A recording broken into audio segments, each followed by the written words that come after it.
Hey guys, big up on yourself. This is Dean Anderson. So, I don't normally do these kinds of vlogs, but this is an exception because I've reached a special milestone in my life. And no, I'm not talking about graduation because I already done celebrate the UCC graduation. What I'm talking about is my start towards doing music was exactly 10 years ago on this date. So August 24, 2015, I recorded my first song, I Need You. Instead of just announcing that it's my 10th anniversary, what I am doing in this video is really just to give a background on the increase in terms of my interest in music. So I would say that my interest in music stems from two reasons. The first being by blood. Now my grandfather, he's a musician, and he learned to play the guitar at probably around 12 years old, and that was way back in the 60s. And over the years, since developing his craft, he got good enough to even back some of the most notable artists in Jamaican history, such as Ken Booth or Jimmy Cliff, and even modern stars like Massacre, So, yeah, man, he's a top shot, But way back at the start of the 80s, he formed a family band and just called it Family Affairs. So some of my family members playing music, like his nephews and so on. For a short period, my father also got involved in that band as a keyboard player, and he didn't enjoy it. He likes music, but he doesn't like creating music. You know what I mean? It's like saying that you like eating food, but you don't like cooking. So yeah, same thing. However, despite that, my younger siblings developed a passion for playing instruments. So my brother plays the guitar, which pretty much stems from my grandfather, and my sister enjoys playing the keyboard. It stems from my father. Now, I didn't get the chance to play an instrument. In my teens, I had an interest in the drums. I think that stemmed from my interest in rock and roll music. As a teenager, I usually watched Disney Channel and the WWE. So normally, when I listen to the theme songs, you hear some rock and roll music. I think rock and roll is a very unappreciated and underrated genre in Jamaica. I don't really hear any other Jamaicans talking about rock and roll. I think if you go on a dance right now, go play rock and roll, then probably might just drink some back there or something. But anyway, I digress.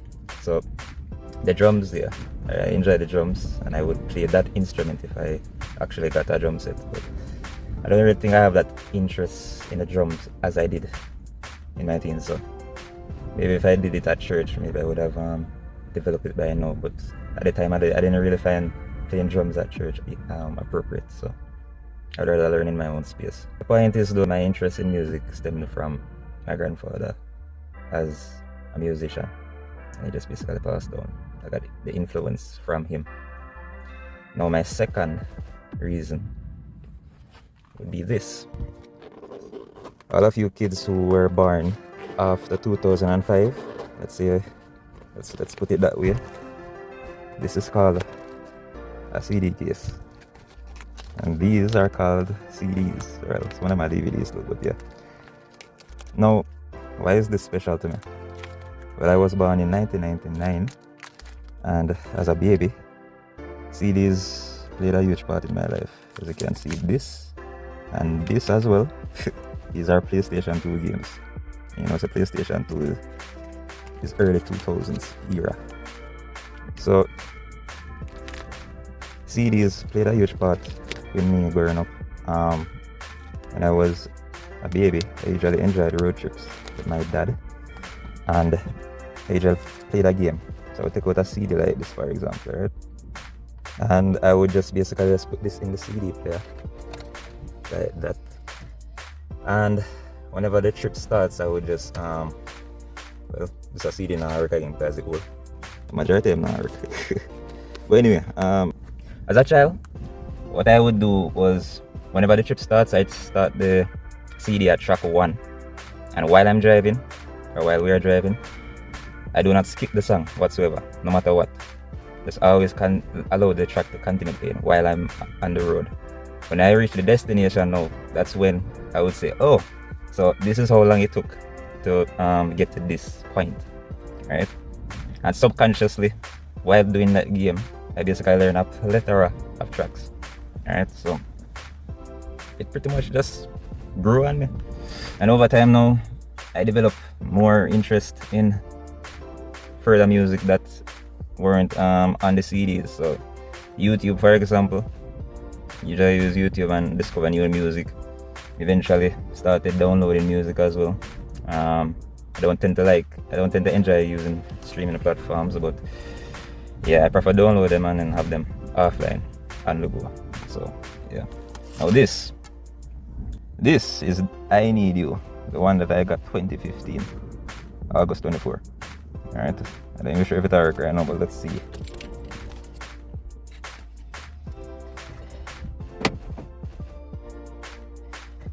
Alright, so that now works. So I'm gonna use the thumb drive instead.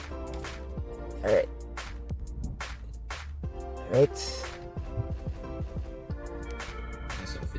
Alright. That is how it's supposed to sound.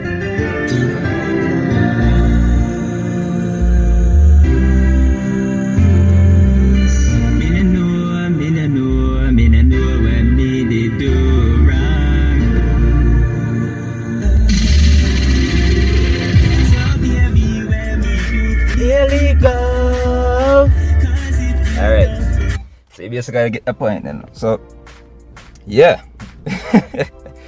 Anyway, so now I reached this point that led me to I Need You.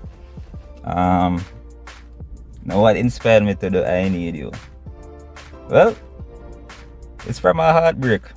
It's actually based on a true story. So I had my first love as a teenager, and then ended up got my first heartbroken, and well, I just didn't really know how to handle it at that young age. So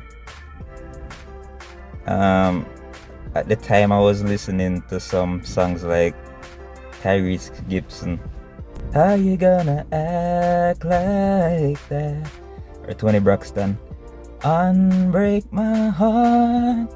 So yeah, songs like heartbroken songs like that. And while listening to those songs, my dad just basically reflect on my experience. I mean, I say, what if me just write one song and that way I wouldn't really feel like one wimp? Because I basically want to express myself without feeling like I'm worthless or anything like that, you know. So I say, you know, I'm gonna give that one try. What do you think about it though? If I didn't get that heartbreak, I'm not even sure if I'm doing music right now, you know? So maybe that was a blessing in disguise in a sense. So big up yourself, X. Now, I think the first mistake I did was write the song, compose the song, and didn't find a rhythm for it first.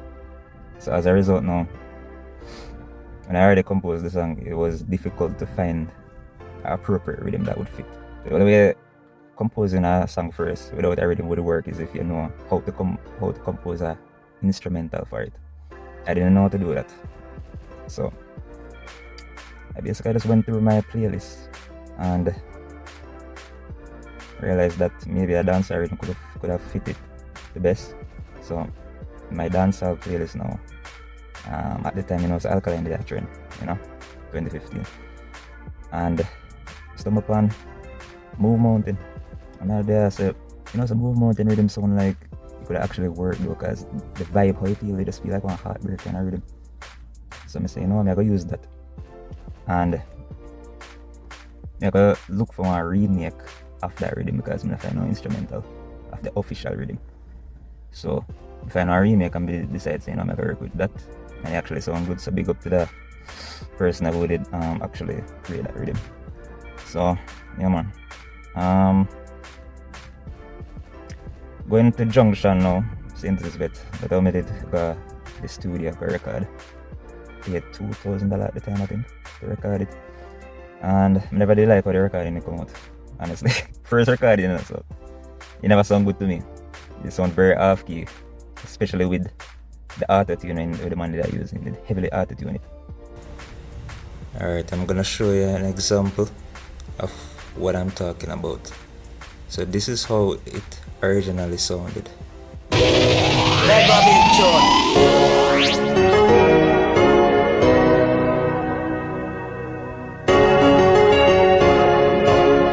Me no know what me they do right. Alright, so that's the original. As you can hear, it's off key. Now this is when I edited it.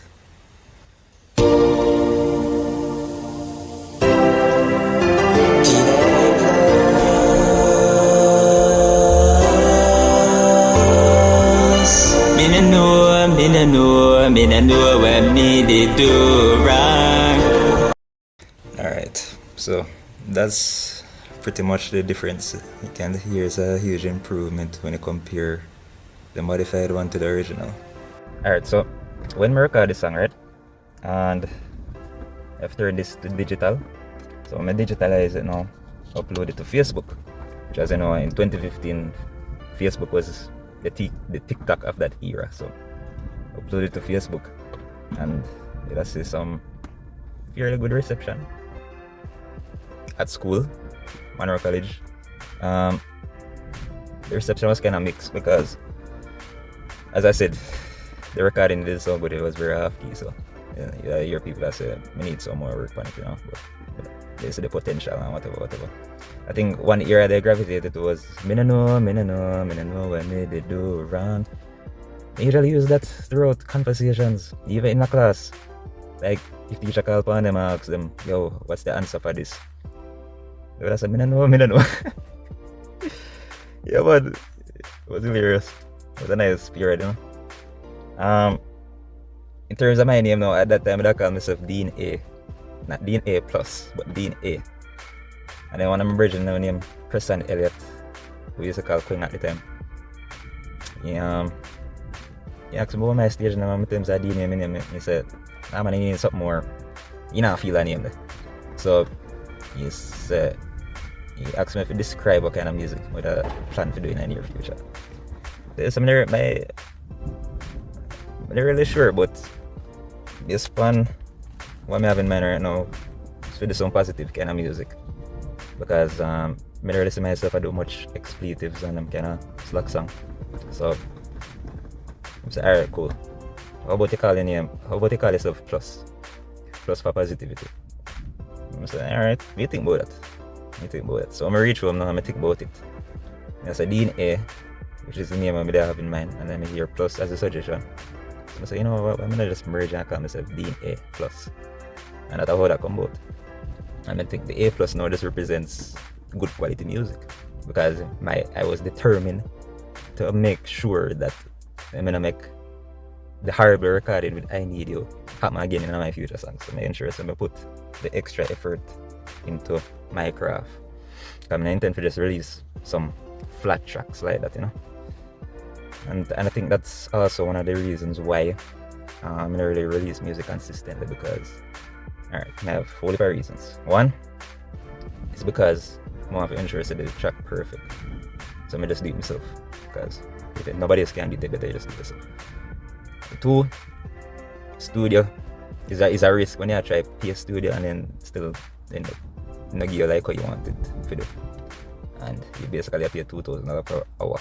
I don't even know if you're erased right now, but likely erased, because nobody not really go back to studio go do that again. People use apps like BandLab or have their own DAW. So yep. So that are the reasons why I'm not really release consistently. The third reason I think is because I just not have the time to do it by myself. I always have things to do. So now that university and I want a free window now, I use that as one opportunity to record as much as my compositions as I can. And the plan is, starting tomorrow, I'm going to be releasing one track each Monday. So the first, I'm doing it in chronological order. So it's going to be I Need You tomorrow, then Perfect, which is my second recorded song, and Brace It, which is a song I composed but didn't record at the time. What I do over the years now is really just compose a bag of songs, right? And I never record them until I have the right time to record them. So now I think it's the right time to record these songs and share them, and that's basically my objective right now. And so the plan is to really release one track every Monday, and I'm planning to do 25 tracks from August 25th up to February 9, which is my birthday. So if you find that as a ideal kind of timeline, so yeah, I guess you guys can just look out for that. So the first track tomorrow is I Need You, and then next week following that will be Perfect, which is my second track, the second song I did. And yeah, it basically continue until we get to where we are now, which is get to know what we do just the other day on Russian Storybook Rhythm. So yeah, just look out for that and stay tuned.